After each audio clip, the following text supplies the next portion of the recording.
It's currently 5:30 in the morning, and we are waking up to drive over 5 hours to Florida Caverns. About 2 years ago now, I convinced Sydney to get a Disney annual pass, and so we have been having so much fun there all the time. And one of our favorite areas is Tom Sawyer Island, which closes on Monday. Today is Friday, the 4th of July. Our annual passes don't let us go. Again, we already had our last day. The island has a bunch of caves in it. We have a blast there almost every time that we go, and so it's really sad to see it leave. It's inspired us to go and check out some real caves. Sydney's never been to any caves. When I was younger, I went to Mammoth Cave, which I guess is like the largest cave system in the world, and it was really cool, very memorable, so I'm excited to make some fresh memories in caves and kind of introduce Sydney to a new type of environment on the earth that she has not explored before. We gotta finish packing, so I am going to go. We are leaving now to Minecraft in real life. What do you think about this? I'm nervous but excited, and hopefully there's no creepers. Hopefully we find some good rest stops on the way for some good snacks. So as soon as we left, we had to go and get gas first because the tank was like empty.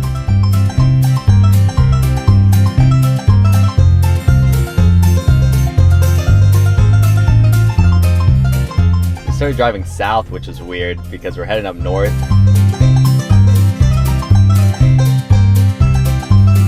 And then we went through Orlando.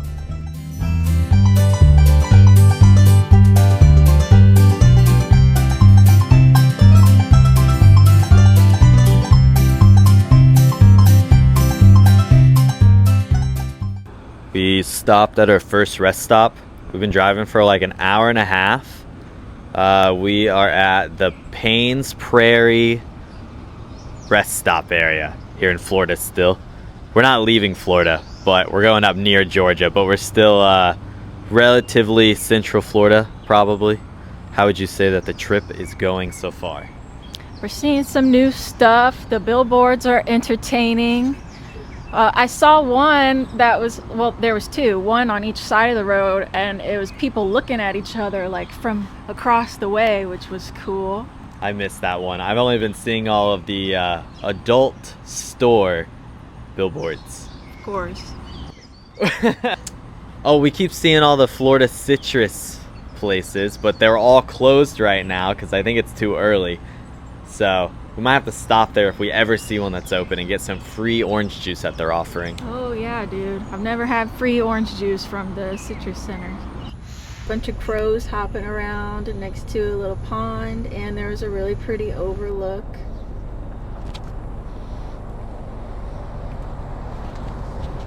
Yeah, we had to get a cool little photo shoot going at the overlook.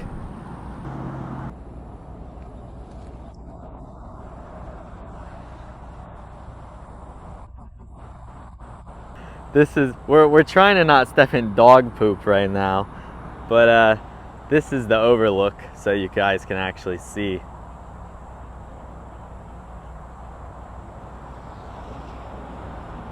All right, now we're gonna go get some watermelon and sit down, and then we're gonna leave.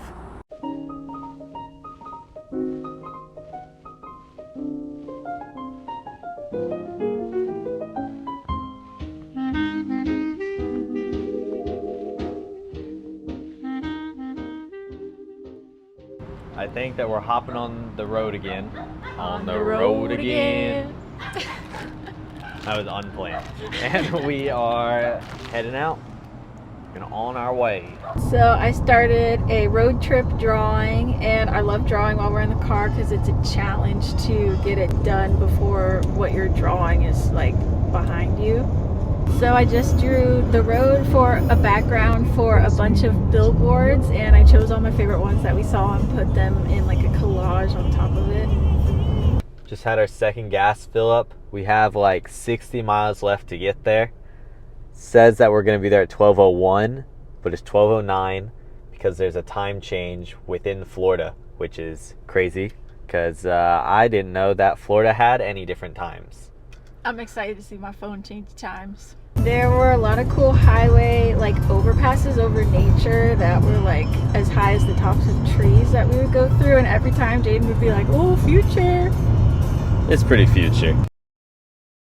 And then we start getting pretty close to the state park, and we end up passing this cool castle-looking church. And then we start pulling into the Florida Caverns State Park. We saw an impressive statue of one of the workers who like helped develop and preserve the area for generations, which I thought was really good. And it was cool to like see that they recognize that it's important that we preserve nature and areas and stuff for multiple generations to see it, not just us.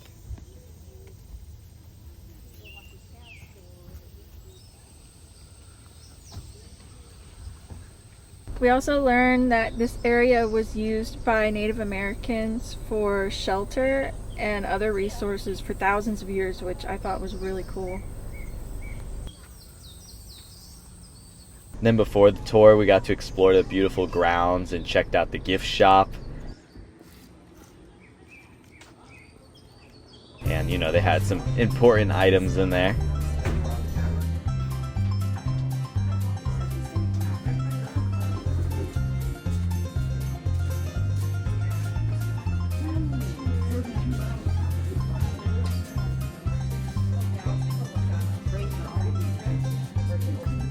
And then since we got there early, they were nice enough to offer us a different time, so we were able to start our tour like right away.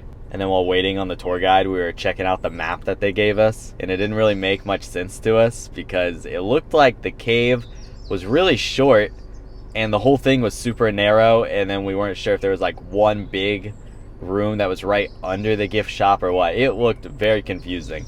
I started to get a little worried because of that long, narrow passageway, but turns out that was just a trail down to the cave entrance. And then our group started making our way towards the cave entrance, and then it was just this big metal door. I thought it was going to be like a hole in the side of the cave and we were just going to walk in. They had this big metal door, and then they just closed it right behind us and like locked us in. As soon as we walked in, it looked just like the first lift hill to Big Thunder Mountain with like the orange lighting and all of the stalactites and stalagmites. It was crazy. To me, it felt like as soon as we stepped in, we were in the Bat Cave.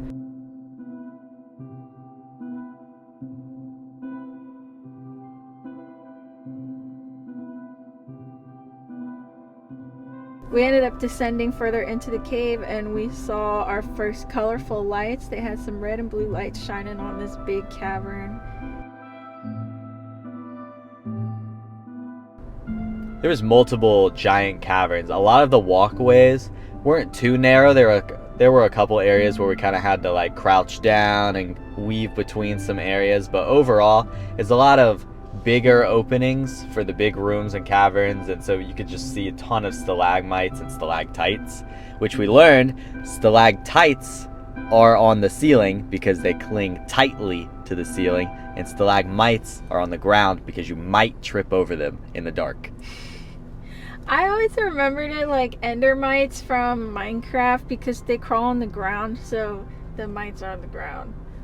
Our tour guide was Jen. She was awesome. She was pointing out so much cool stuff like a shark tooth in the ceiling. She had plenty of dad jokes for us too, like the rock formations listen to rock music. And we learned that the people who were excavating the caves a long time ago, they used to have like lanterns and stuff, so it was still really dark in there, and so they would use their bowls that they would eat out of, and they would make sure it's all shiny, and then they'd put it in the ceiling and then put their lanterns up there to hang up there, and the bowl would reflect all of the light down, and it would make the caves way more bright. There was one room we walked into, and there was just this round rock in the middle on the ground, and we were like, what is this? How did this happen? Like, did it just fall there a while ago? And we found out that they tie a rope to themselves and then tie rope to this. It was a stalagmite, and then it just like ended up being worn into that shape over time. But they would do that so they wouldn't lose their way in darker areas. They could just use the rope to find their way back. And apparently, since it was dark, people would still trip over that. And then there was a stalactite right above it. And then they would bang their head on it. And you could tell because there was a big chunk taken out of it. They also showed us this one area that was like really tight and narrow that the people used to have to crawl around in. And they said that the whole cave used to basically be like that until these people would come in and excavate. And now we can like walk around. She said they used clay and broken up limestone to make the pathways on the ground for us to walk on. Yeah, only the walkways were man-made. All the cave and everything has just been there for thousands of years. There are a ton of shells and fossils all in the ceiling in the limestone, and that's because everything used to be underwater.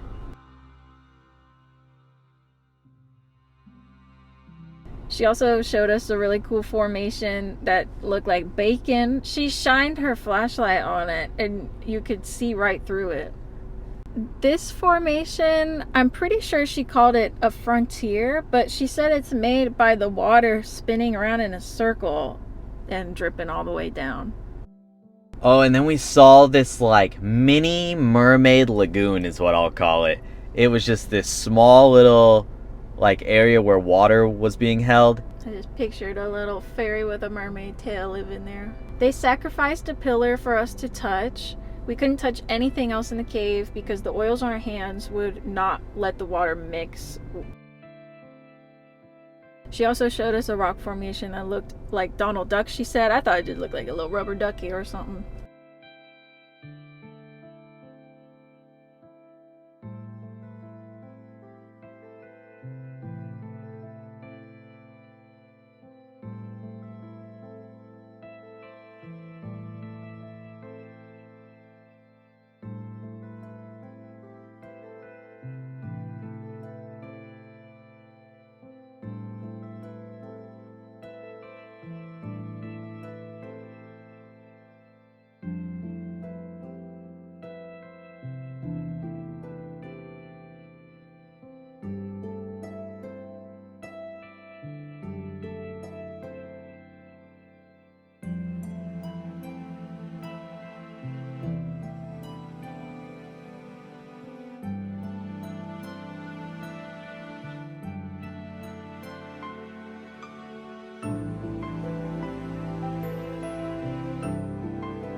And then after the tour, we got to check out a free museum that was above the gift shop, which was awesome. They had like old animal remnants like turtle shells and snail shells. They had a couple little taxidermy bats that were like the size of my thumb. They were so freaking cute. And then they had this diorama of, I guess, the Native Americans that used to use these areas as shelters, which was so cool to see. I love dioramas. And then they also had this huge display for, I guess, different cave formations. And they had a press penny machine in there, so you know we had to scoop up a couple of them.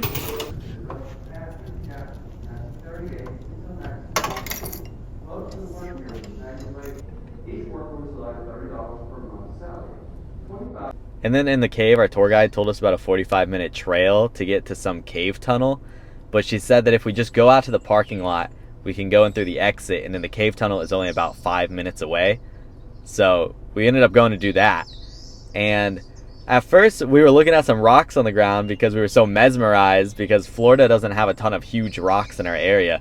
And then we look up, and then there's the whole cave tunnel just right there. So then we had to walk over there. First, we were kind of checking out all the plants on there. They had a bunch of different types of mosses. A bunch of roots hanging down over the cave entrance. And then we ended up making our way into the tunnel. And it starts out pretty big, but you still have to crouch. And it's really dark. And then by the time you get to the end, you have to like squeeze your way through some rocks to get out to the other side. Felt like Tom Sawyer exploring the caves in there. It was a lot of fun.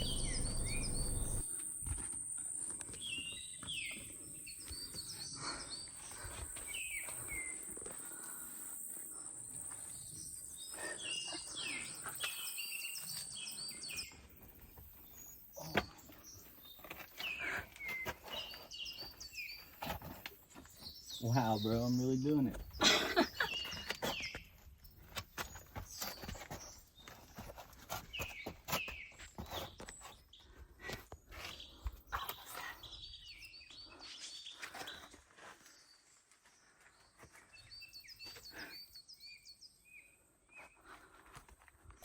We're hanging out in these caves right now.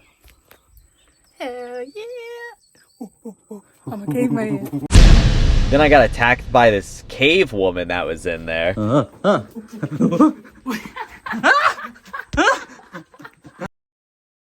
then after the brutal attack, we decided to leave the state park and head to our hotel.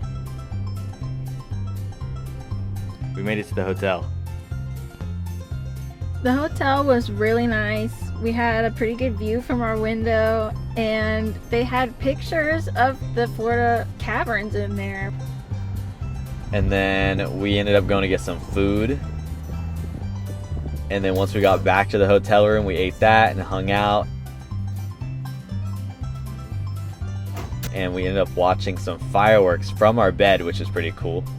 Then the next morning, we woke up pretty early. It wasn't as early as it said on the clock because we were in a different time zone. It's the morning. It's 7 a.m. To us, it's 8 a.m. though. So I guess it's not that bad, but it feels pretty early. I'm tired. All I did was sit in the car a bunch and then crawl a little through a cave. We did some walking and crouching through there like some real cavemen. We did some swimming too at the hotel. Oh yeah, the pool was really nice. There's only one other family in there, so we had a good time. I think the plan for this morning is we're going to relax a little bit more, and then we're going to go down and get our complimentary breakfast, and then come back up here and eat it, and then pack up, and then hit the road. Hit the road, Jack. Don't you come back no more. Road. Road. Road.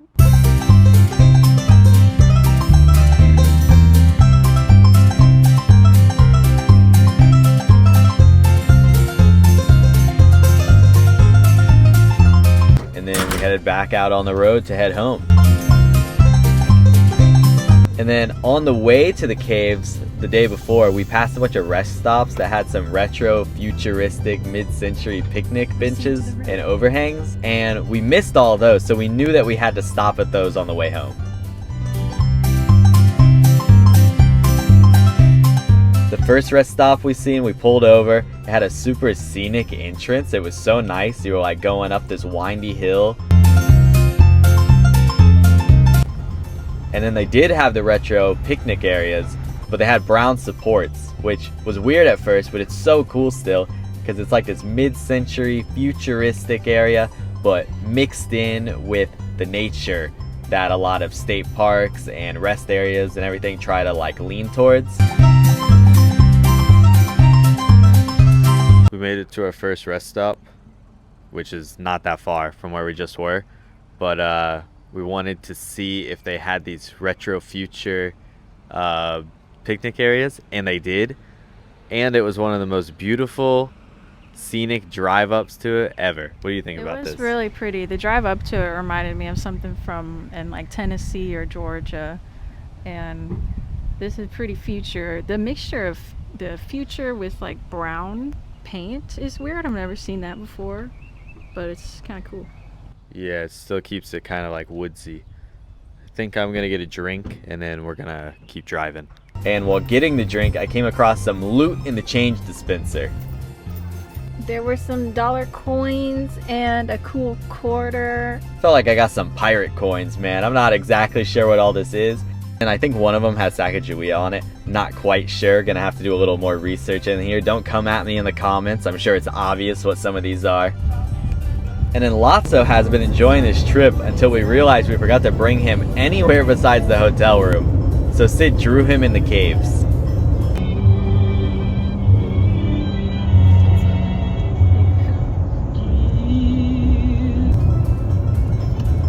And we also passed this road goat. Then we ended up spotting another rest stop, so we had to pull in there to see if they had any of the retro picnic areas. And this time they did, and they were painted all white, so it was like perfect retro futurism. So we had to stop there and enjoy our time and just kind of hang out for a bit. I love the angles on these. It's like Tomorrowland. Honestly, it reminds me of the World's Fair area at the Universal Orlando Park, because they go for the more mid-century look and Tomorrowland goes for the more googie architecture. But they're both so good, and it's like some of my favorite stuff to see, especially out in the real world. You can tell that these were like made in the 1950s, so people have been using these rest stops for years and years and years, and it's so cool to think about the generations of families that have come to like eat their lunch and then continue on the road to Disney World likely. It was so pretty with the open grass areas all around it. We made it to another future bus stop. Not bus stop, bro. This is a rest stop. I don't know why. You know what? I do know why I keep saying bus stop, because in Tomorrowland they have some overhang thing that I think is a bus stop. But we made it to another rest stop because we had to look at these picnic areas again, because they're 1950s retro future architecture. It is too cool to pass by. Gotta love the future elements and all the transportation stuff, man. And the tables here are really cool too. Something else real future about it is they had a coffee vending machine. I have never in my life once seen this.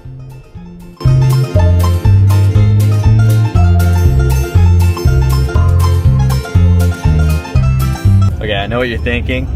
Another rest stop with retro futurism. Who cares? Well, we forgot Lotso has to experience something, so we had to pull in again, and then this time we brought Lotso out, and he got to see the future, and he was enjoying himself. We brought Lotso to the future. He stayed in the car last time, so we felt bad, so we had to stop off at another futuristic rest area just for him. Lotso's been through a lot with us. He's been traveling. Yeah, he typically comes to every location with us, so gotta make sure that we show him the cool stuff. What do you think about it, Lotso? Alright, well. Also, these had brown tabletops, which is interesting, and also the tile work for the restrooms even felt future. It felt just like Tomorrowland stuff.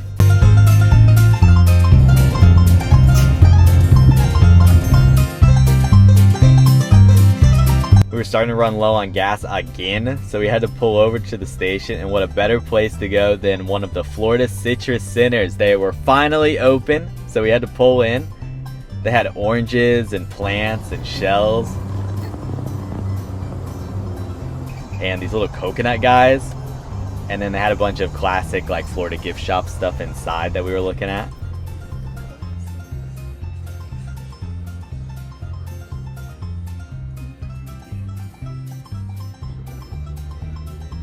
We also ended up finding a gumball machine with shark teeth, and you know that we had to get that because of the shark tooth that was in the ceiling.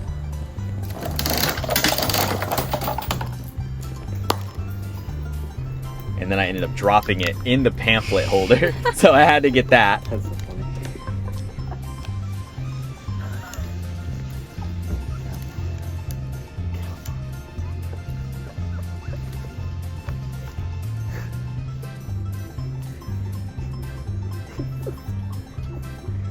Cool though. They had this cool like tiki bar looking thing that had the free orange juice. And they had a giant shark and a baby gator. So it's just like the perfect place. And I was pleasantly surprised with the baby gator setup. It was just one little fella and a pretty decently sized tank. I thought there was going to be like a ton of them stacked on top of each other. After we left there, we ended up driving the scenic route.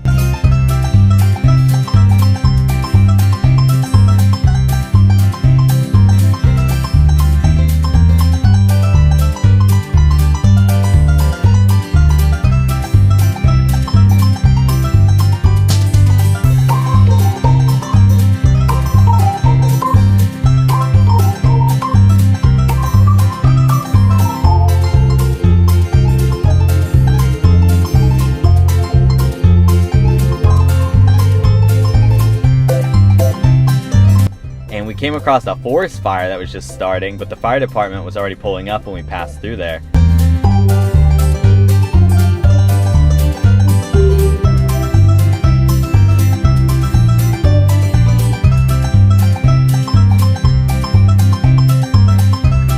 And then literally like 2 miles down the road, there was another fire starting. So we had to pull over, and I ended up calling 911 and letting them know about it. And then right when they had answered, another fire truck was already pulling up. So it seems like they got everything under control. Shout out to the fire department for keeping the forest and everybody safe. And then the rest of the drive home was pretty beautiful and peaceful.